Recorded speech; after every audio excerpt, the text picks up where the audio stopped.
энэ үйлдэлтэй бас холбоотой. Өөний.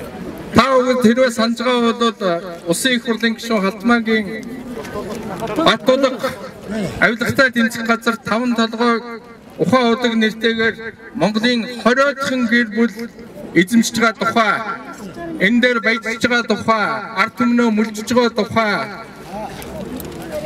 энэ саналыг тавьсан. Авилгатай тэмцэх газар юу гэж шийдсэн байхээр энэ хууль бусаар авсан гэдэг нь тогтоогдсон гэж шийдсэн.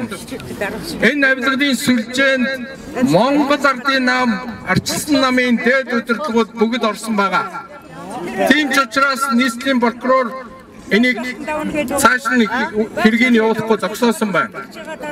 Энэ Монголын ард түмний анхаарах ёстой энэ том асуудлаас энэ ард түмний саналыг цааш нь холдуулах гэж, хөндөрүүлэх гэж өчигдөр энэ хоёр даргаыг баривчлах гэж ажиллагаа хийсэн байна.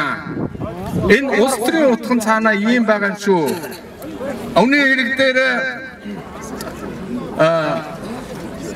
монголчуудын одоо үзэл санааг хэлдэг, сөрөг үзэл санааг хэлдэг, амьдралын үннийг хэлдэг телевизийг бас хаахыг эрмэлзэж ийм үйл ажиллагаа явуулж байгаамаа.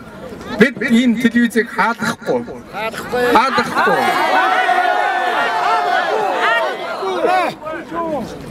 Тийм ч учраас бид монголчууд бид хүчээ нэгтгэх хэрэгтэй байна. Монголчууд шудраг байхдаа эвтэй байхдаа хүчтэй гэж хэлмээр байна.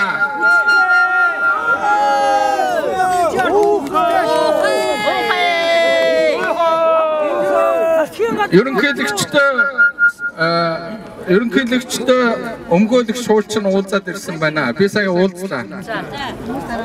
Мэдээж хорих байрны нөхцөл ямар байв гэж та өгж ойлгож байгаа.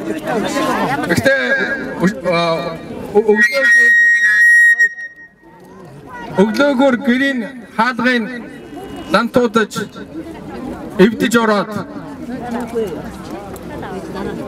зүгээр хүн ёсоор та аваад хувцас өмсөд явна уу гэж хэлэхгүйгээр шууд шүүрч авч явсан. Өнөөдөр Монгол Улсын ерөнхийлөгч өөрийнхөө хорих байранд гутлгүй байгаа. Тэр гутлыг оруулж өхийн тулд мөрдөн байцаагчийн зөвшөөрөл хэрэгтэй байдаг юм байна. Ийм л бид нар оронд амьдарч шүү гэдгийг хэлмээр байна. Одоо хорогод одоо ашиг яг хурдан гараад авъя. Энэ хоёр дарга нэг юм дамжуулж байгаа. Ард түмэндээ нэг л юм дамжуулж байгаа. 50 байх хэрэгтэй л гэж дамжуулж байгаа шүү. 50 байх хэрэгтэй. 50 байж бид нар энэ өөрчлөлтийг хийнэ гэж хэлж байгаа шүү гэдгийг хэлмээр байна.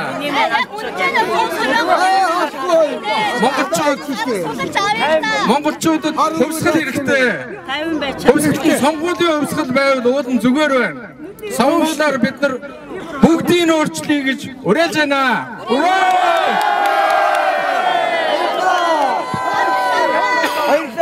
Ай.